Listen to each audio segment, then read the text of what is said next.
Um outro citado nas investigações da PF sobre esse caso, o ex-chefe de gabinete do presidente Lula, Marco Aurélio Santana Ribeiro, o Marcola, pediu à empresária Roberta Luxinger um quadro avaliado em 100 mil euros. O pedido aparece em mensagens analisadas pela Polícia Federal.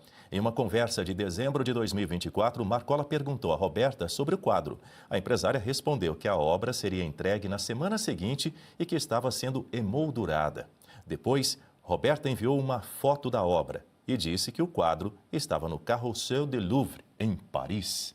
Ela também afirmou que prepararia a documentação e que a obra valia o equivalente a 600 mil reais. O documento não informa se o quadro chegou a ser entregue a Marcola.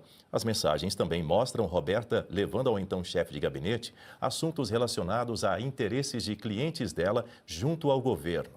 Em julho de 2024, a empresária enviou uma lista de temas que queria tratar, entre eles assuntos relacionados à Petrobras e ao Ministério da Saúde.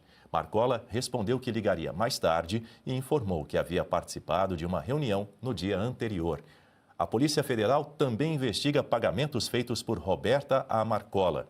O ex-assessor afirmou que os valores eram referentes a um empréstimo pessoal e que devolveu 249 mil reais à empresária.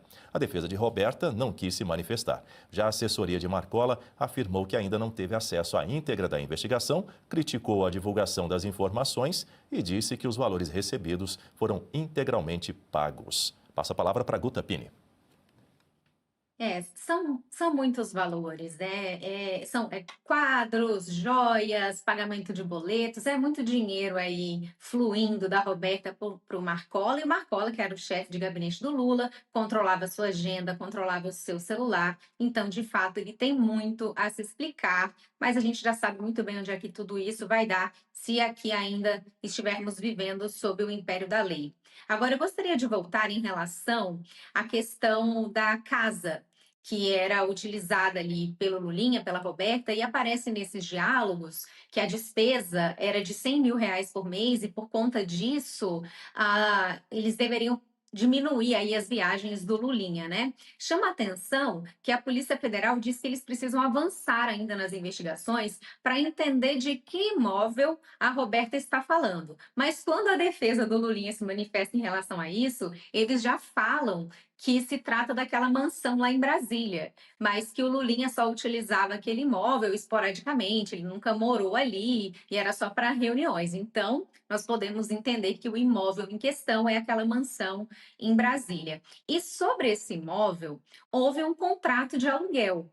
E esse contrato não está no nome nem da Roberta e nem do Lulinha. Está no nome de uma terceira pessoa. E essa terceira pessoa nos faz concordar com o vice-presidente Geraldo Alckmin, que parece que eles estão voltando à cena do crime. Esse contrato de aluguel, ele foi feito dentro de uma confidencialidade, houve esse pedido de confidencialidade, e quem que assinou? Foi o Rafael Nicolau Abex. E quem é esse Rafael? Ele foi a testemunha lá no caso do sítio de Atibaia. Naquele caso do sítio de Atibaia, esse sítio que o Lula utilizava com toda a sua família, tinha lá os pedalinhos, o dono desse sítio, o real proprietário, era o Fernando Bittar.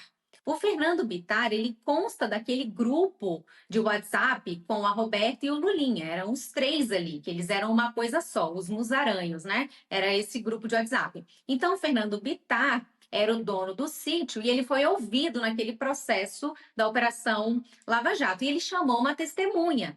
E essa testemunha era o Rafael. E o Rafael disse que morava no sítio de graça, porque o Fernando deixava. E a esposa do Fernando Bittar é prima do Rafael. Então, tá tudo em casa. Aí, novamente, essa testemunha que estava tentando livrar ali o Lula na época do sítio de Atibaia, porque ele morava no sítio, agora ele aparece de novo na cena de todo esse crime que está sendo apurado, como aquele que deu o seu nome ali para assinar esse contrato de aluguel. Tá tudo em sítio, tá tudo em mansão? Diga, Berenice. Só um adendo, Daniel, com relação à quebra do sigilo fiscal e bancário do Lulinha, que à época não foi encontrado nada, mas é importante se dizer, e como bem trouxe aqui o professor Suano, é importante se investigar todas as peças que estão em torno dele. E foi justamente a partir da quebra do sigilo do aparelho de celular apreendido da Roberta Luxinger, que, ao que tudo indica, era sua sócia, e havendo a comprovação de um crime, podemos dizer que é a sua comparsa nessas articulações, não é mesmo?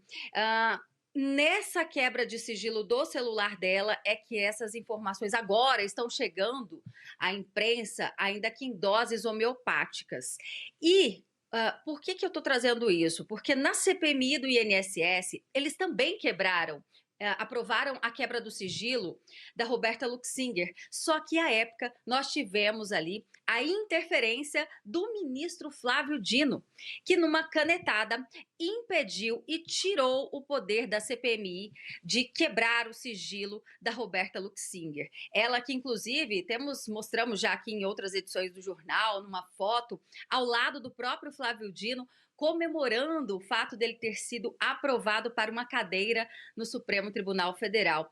E ele também, que agora é relator do terceiro e último inquérito que foi aberto, e há quem diga que esse inquérito, que está nas mãos do Flávio Dino, vem justamente para bagunçar a relatoria dos inquéritos e do trabalho que vem sendo feito pelo ministro André Mendonça, que de fato tem interesse em investigar e encontrar os culpados dentro dessa investigação que busca apontar quem está participando desse tráfico de influência. Então, como disse a Guta, está tudo em casa, e o que mais prejudica a solução, né, desses imbrólios é o próprio Supremo Tribunal Federal, porque ali existem magistrados que, infelizmente, perderam a credibilidade diante de quem os indicou para estarem lá. Daniel. Suano, para a gente fechar esse assunto. A Berenice, tenho certeza que ela vai concordar comigo, que ela conhece Brasília. Quando você fala do Lago Sul, em Brasília tem duas áreas nobres excepcionais. É o Lago Sul e o Lago Norte. O Lago Sul, em especial, é o mais excepcional de todos, pelo menos todos querem ir para lá. É interessante que quando você vai para uma casa no Lago Sul, como as ruas lá são verdadeiras formas de SQHJ3 toda elevada ao quadrado, para ninguém localizar, ou para se localizar ou de ficar perdido, você vai lá para ter paz, ou seja, você já tem dinheiro, você não quer se envolver com ninguém, tem uma casa muito tranquila. Ou você vai lá para realmente poder ter um núcleo sigiloso de trabalho, ou então para você ficar imune a investigações porque as pessoas não chegam na tua casa. Esse é o ponto-chave. E lá é muito caro. Tudo no Lago Sul é caro. Então, não adianta vir agora dizer que está no lugar no terceiro, é culpável esporadicamente. Está dentro da lógica pela qual alguém vai para o Lago Sul. Red Silver, as panelas mais vendidas do Brasil e não precisa de óleo. Preste atenção nas imagens, daqui a pouco eu volto com uma super promoção. As panelas Red Silver são a solução para o seu dia a dia, porque fazem todo tipo de comida de uma forma mais saudável e sem usar nenhum tipo de óleo. Revestida com material antiaderente, ultra resistente que não gruda, promove um deslizar dos alimentos e não solta resíduos. São sofisticadas, leves, fortes e possuem um design elegante. A combinação perfeita para a sua cozinha. Red Silver é zero gordura, zero óleo, muita tecnologia e vai em todos os tipos de fogões. E o menor preço do Brasil. Atenção, porque o kit completo, kit família, você vai levar por 12 parcelinhas de R$ 72,25. E não para por aí, hein? Você ainda ganha de presente este jogo de facas de aço inox, revestimento Red Silver e corte preciso. Aí nós vamos entregar na sua casa e hoje você não paga o frete. Então aproveite, corra. Você pode pedir através do QR Code que está aparecendo ou ainda mandar uma mensagem para o WhatsApp 11 97661 8704.